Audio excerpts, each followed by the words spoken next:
Salut tout le monde, je vous retrouve aujourd'hui dans une nouvelle vidéo qui sera mes favoris du mois de février, donc on commence sans plus tarder. Je commence comme d'habitude par les soins et je vais vous parler d'une eau micellaire dont je n'avais jamais entendu parler sur YouTube, puisqu'il s'agit tout bêtement de l'eau micellaire de chez Carrefour, donc c'est la marque Carrefour. Et ce genre de produit là, que ce soit Nivea, que ce soit Garnier ou tout ce type de marque là, Mixa, etc. Ben, c'est des produits qui dépassent en général les 4-5 euros quoi. Donc c'est pas donné, sachant que ben, moi j'en fais une utilisation très rapide. Puisque là je l'ai acheté ce mois-ci et comme vous voyez, voilà, ça me fait 1 mois et demi, 2 mois grand maxi. C'est vrai que mettre beaucoup d'argent dans des produits démaquillants comme cela, ça m'embête un peu. Et je me suis dit, pourquoi pas tester ce produit de chez Carrefour. Parce qu'après tout, j'avais envie de lui donner sa chance. Et donc ils disent juste que c'est une eau qui est démaquillante, démaquille, tonifie et rafraîchit. Ils disent tout type de peau. Au début, j'ai été un petit peu mitigée, donc ok c'est tout type de peau et c'est pas peau sensible. Et là quand je l'ai testé pour les premières fois, ça a été un peu compliqué parce que j'ai eu quand même une petite réaction, une petite sensation de picotement. Ça me donnait pas des rougeurs comme des laits démaquillants peuvent le faire, mais c'était pas hyper confortable. Et puis finalement, écoutez, ma peau s'est habituée puisque maintenant j'ai plus aucune réaction. Et vraiment je l'aime beaucoup, je trouve que ça démaquille très bien le teint, que le maquillage des yeux part également plutôt bien avec. Évidemment pour le mascara et tout ça il faut insister, mais ça c'est tout ce genre de produits qui sont pas idéaux pour enlever le maquillage des yeux. Mais honnêtement, elle fait partie quand même des eaux micellaires que j'aime bien, elle a rien à envier à tout ce qui est Mixa, Nivea, etc. Donc c'est vrai que je vous recommande de la tester parce que ça fait faire des économies et puis elle est très efficace. On va rester dans les produits de grande surface puisque ces derniers temps je suis tombée à court de crème hydratante et je vous avoue j'ai eu un peu la flemme de retourner en parapharmacie et quand j'étais en grande surface je me suis dit tiens tu vas tester pourquoi pas une crème de grande surface. Alors honnêtement c'était sans grande conviction parce que comme je vous dis je fais énormément de réactions à tout ce qui est crème de grande surface avec beaucoup de parfums etc. Enfin, en général je prends tout ce qui est vraiment très neutre de pharmacie, les marques Aven, Bioderma, ce genre de trucs, je sais qu'au moins je crains rien avec ça. Et là, je me suis tournée sur la crème de Nivea. Et en fait, quand je l'ai vue, j'ai vu qu'à côté, il y avait également la crème de nuit. Donc je me suis dit, c'est parfait, tu vas prendre les deux et comme ça tu pourras tester. Mais alors, mais si vous saviez à quel point j'étais pas convaincue quand j'ai pris ces produits là et à quel point je les adore ces crèmes, mais j'aurais jamais cru vraiment dire ça de ce genre de produit. Donc j'ai pris quand même la gamme pour peau sensible, donc elle a un SPF de 15 et ils disent que ça traite contre les rougeurs, tiraillements, dessèchements. Donc voilà comme ça se présente, donc c'est un petit tube, je trouve ça super pratique, le format est vraiment sympa.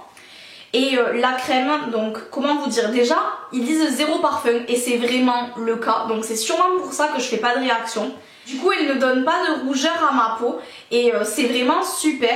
Ensuite le fait que ce soit peau sensible, par contre j'ai pas forcément pu choisir, comment vous dire, si c'était pour les peaux sèches, peau normale, peau mixte, etc. Donc je dirais que c'est une gamme qui est relativement hydratante quand même, c'est assez riche. Donc je le déconseille aux peaux grasses parce que moi j'ai la peau normale à mixte et c'est vraiment à la limite. Donc je pense pas que quelqu'un qui a la peau grasse puisse utiliser ce genre de produit parce que ça ferait regresser trop vite. Enfin, c'est trop riche selon moi. Par contre je le conseille fortement du coup aux personnes qui ont la peau sèche, la peau normale, la peau mixte, mais sans problème. Et surtout si vous avez la peau sensible et que vous avez peur d'utiliser des produits de grande surface, mais vous pouvez la tester les yeux fermés parce que je peux vous assurer que moi côté réaction j'étais bien lotie de ce côté là et ce produit est vraiment top sur ma peau. Et donc celle-ci c'est la version de nuit, c'est exactement la même gamme pour peau sensible avec les mêmes propriétés, il n'y a juste pas de SPF forcément parce que c'est un soin de nuit et elle est sans parabènes et sans parfum. Et vraiment elle est top. Je la trouve encore plus riche que la crème de jour, donc ce qui est logique parce que les crèmes de nuit sont en général plus épaisses, plus riches. Mais c'est d'un confort sur la peau, mais je vous la recommande à 1000%. Du coup cette gamme m'a vraiment réconciliée avec les produits soins de grande surface. Et je peux vous dire qu'à l'avenir j'en testerai d'autres parce que j'ai été conquise. Un autre produit qu'on utilise cette fois sous la douche puisqu'il s'agit du Clean On Me de Soap & Glory. Donc moi j'adore vraiment ce packaging avec la forme de pompe pour un gel douche, je trouve ça super pratique. C'est un produit dont vraiment la réputation n'est plus à faire. Alors l'odeur je vais vous en parler forcément, mais je pense que tant qu'on n'a pas senti ce produit on ne peut pas savoir à quel point il sent bon parce que c'est vraiment une odeur de propre, mais c'est hyper féminin en même temps et pas entêtant. Oh, c'est tellement frais et en plus l'odeur reste sur la peau quand vous vous êtes douché avec ça. C'est vraiment un produit que j'utilise à petite dose. Je l'ai depuis quand même pas mal de temps, mais vraiment je l'économise énormément parce que je l'adore. Il mousse hyper bien, il laisse un fini hydraté et soyeux sur la peau donc vraiment je vous recommande fortement ce produit et du coup j'aimerais beaucoup tester d'autres produits de cette gamme là. On va finir avec les soins avant de passer à ma catastrophe puisque j'ai une catastrophe en termes de produits soins à vous présenter. Mais pour l'heure je voulais vous parler de ce petit produit. C'est un produit capillaire de chez Desange et donc en fait il s'agit d'un élixir nutri-illuminant et c'est un produit que je mets sur mes cheveux, surtout sur les longueurs. Donc c'est un produit sans rinçage pour les cheveux blonds colorés ou fortement éclaircis. Ce produit contient des nacres anti-ternissement et aussi de l'huile de passiflore nutritive. Et le petit plus quand même, c'est l'odeur de ce produit. Ça sent vraiment les produits de chez le coiffeur, donc ça donne une super odeur aux cheveux. Et je trouve que c'est une odeur qui en plus reste pas mal de temps, donc c'est hyper agréable. Et donc la propriété principale, c'est que ça nourrit la fibre, ça illumine le blond. C'est des petits produits qui coûtent pas hyper cher en grande surface et qui sont vraiment plutôt cool à utiliser. Je vous présente maintenant l'objet de la catastrophe capillaire qui s'est produit dans ma salle de bain il y a quelques jours de ça. Donc ce produit là, honnêtement, je l'ai acheté avec plein d'espoir et je le hais plus que tout. Donc s'il vous plaît, dites-moi en commentaire que mon produit est défectueux et que c'est pas la marque qui a ruiné tout le concept du shampoing sec, puisqu'il s'agit du shampoing sec de chez Aussie. Donc ce produit là, au départ je l'ai acheté, comme je vous le dis, toute pleine d'espoir parce que j'avais envie de changer du Baptiste. Et je l'ai trouvé en magasin, il était à peu près au même prix que le Baptiste. Et donc en plus de ça il y avait plusieurs gammes et tout. Alors j'ai vu une gamme volume, je me suis dit oulala, toi je reste loin de toi, tu dois donner un effet lac aux cheveux comme celui de Baptiste, le volume que je déteste. Et là je me suis dirigée vers la gamme Miracle Dry Shampoo, donc c'est le Mega Insistent. Et donc apparemment ils disent rafraîchissement et propreté en un clin d'œil. Donc ce shampoing sec avec de l'extrait de graines de jojoba australien élimine l'excès de sébum, Burke, pour que vos cheveux retrouvent toute leur vitalité en quelques minutes. Ok. Shampoing sec pour cheveux normaux à gras. J'aime beaucoup les produits aussi, j'aime leur odeur, tout ça, donc vraiment tout pour me séduire. En plus de ça, comme je vous dis, le prix était quasiment similaire au Baptiste, donc aucun problème pour me diriger sur ce shampoing sec là. Donc vraiment, mais je lis ce qui a marqué derrière et je me dis en fait que c'est exactement le même principe qu'un shampoing sec de chez Baptiste quoi. Enfin, c'est un shampoing sec classique en aérosol. Donc ils disent qu'il suffit de le vaporiser à 30 cm, de passer un coup de brosse en gros et c'est fini quoi. Alors que là, mais ça m'a trempé les cheveux. Mais j'avais vraiment les racines comme si je sortais de sous la douche et que tout était mouillé mais dégueu avec plein de gouttes en fait. Je vous raconte pas. Donc finalement, la catastrophe a été rattrapée puisque je me suis séché les cheveux avec une serviette. J'ai passé un coup de brosse et donc effectivement, ça a donné l'effet d'un shampoing sec. Mes cheveux étaient beaucoup mieux. Il y avait plus l'aspect de sébum en fait dans les cheveux. Mais je ne comprends pas pourquoi ce produit me trempe les cheveux. Non mais sérieusement, il faut vraiment que je vous fasse une démonstration. Donc j'espère que vous verrez comme c'est humide. Voilà, ça coule. Alors en plus de ça, ça pue. Mais ça pue genre la laque super forte. Mais non mais dites-moi que c'est ce produit qui est défectueux. Enfin sérieusement, je comprends pas. Donc voilà, un méga flop. Et du coup, j'ai même pas envie de tester les autres gammes de shampoing sec de chez Aussi, parce que je me dis que si c'est la même catastrophe, mais laissez tomber. Parce que là, honnêtement, j'ai foutu 5 € à la poubelle parce que je ne peux rien en faire de ce produit. Si c'est pour me tremper les cheveux juste au moment de partir, mais autant me doucher juste avant. Enfin, ça sert à rien quoi, une catastrophe. Bref, on va passer à quelque chose de beaucoup plus positif côté maquillage, puisque j'ai ressorti la Naked 3 d'Urban Decay. Cette palette là, je l'ai depuis sa sortie. Évidemment, j'imagine que vous l'avez vue des millions de fois sur YouTube, mais je vous la remontre rapidement. Voilà, c'est une palette avec des tons taupe et rosé. C'est tout ce que j'aime et j'ai des périodes comme ça où j'ai envie de la ressortir et pendant plusieurs jours, je ne peux pas me maquiller autrement qu'avec ces couleurs là. Donc voilà, c'est vraiment une palette que j'aime énormément. Et pour celles qui auraient la Naked 1 ou 2 et qui auraient pas celle-ci, ben honnêtement je vous la conseille. Parce que pour moi c'est pas du tout le même genre de couleur. Et c'est une palette, ben, si vous aimez les tons un peu rosés, qui vous comblera parce que les fards sont vraiment exceptionnels. On reste dans les palettes avec cette fois-ci une palette de blush. Donc c'est la palette qu'Urban Decay a fait en collaboration avec Gwen Stefani. Donc elle se présente comme ceci. En fait c'est exactement l'inverse au niveau des couleurs que celle pour les yeux. C'est-à-dire que le doré était à l'extérieur, le blanc à l'intérieur, et là ils ont fait l'inverse. Et je la trouve vraiment très très belle également. Donc voilà comme elle se présente avec le grand miroir. D'ailleurs j'ai toujours pas enlevé le plastique. Et donc les blushs sont comme ceci. Pour moi, très honnêtement, donc il y a vraiment 4 blushs.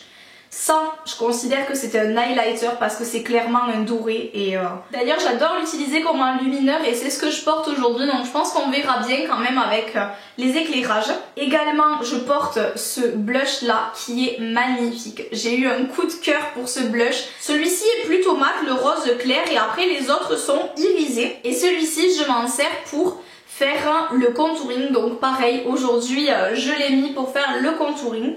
Voilà, c'est un gros favori. On va terminer avec la beauté par les produits de lèvres. Tout d'abord un petit rouge à lèvres de chez Kiko. Alors pour vous dire la gamme, je sais pas du tout quelle gamme c'est. C'est la gamme en fait des rouges à lèvres qu'on pousse par le dessus et qui descendent. Et donc là il s'agit du 613. Et en fait c'est le rouge à lèvres que je porte, donc c'est une sorte de bois de rose. Vraiment c'est un rouge à lèvres que j'aime beaucoup.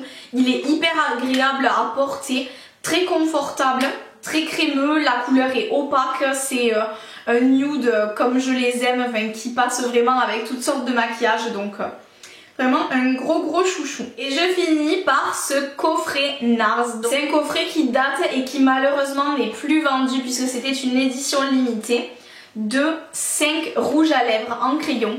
Mais je vous les présente parce que les teintes, en fait, même si vous ne trouvez pas celle-là, ces crayons à lèvres se vendent à l'unité et même parfois ils ressortent des kits. Donc vraiment je voulais vous présenter plus pour le type de produit parce que j'adore ces crayons pour les lèvres. Ces derniers temps j'ai vraiment utilisé surtout les deux nudes. Mais dans cette édition là vous aviez également le You et le Cruella qui sont des rouges à lèvres vraiment très connus de la marque NARS. Donc, les chouchous en ce moment sont le Torres del Paine, donc qui est un nude légèrement orangé. Vraiment la couleur du crayon au bout correspond au produit, donc c'est vraiment super. Je les aime énormément. Et mon chouchou, mais vraiment encore un peu au-dessus, c'est le Descanso. Et celui-ci en fait c'est pareil, c'est un nude mais un peu plus rosé, moins orangé. Et je trouve qu'il passait très bien avec des maquillages un peu plus chargés sur les yeux. Mais ça c'était magnifique à avoir ça sur les lèvres. Donc je vous recommande vivement les rouges à lèvres de chez NARS. Et si jamais il y a des kits qui ressortent, vraiment n'hésitez pas, foncez dessus. Je vais terminer cette vidéo favori par un favori un petit peu random, puisque je voulais vous parler d'une série que j'adore regarder en ce moment. Il s'agit de la série Drop Dead Diva, donc j'imagine qu'il y a des tas d'entre vous qui doivent connaître cette série. Et je voulais vous en parler particulièrement parce que j'ai eu un coup de cœur pour cette série.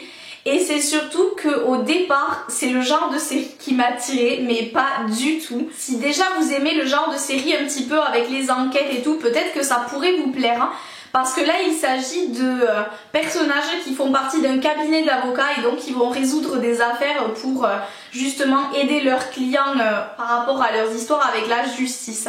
Donc c'est vraiment très sympa, plein de rebondissements. Et à côté de ça, il y a toute une histoire au sujet de l'héroïne qui s'appelle Jane. Et cette femme a une histoire un peu particulière, puisque au départ, cette femme-là, en fait, est morte et une autre âme est venue dans son corps, donc l'âme de Deb.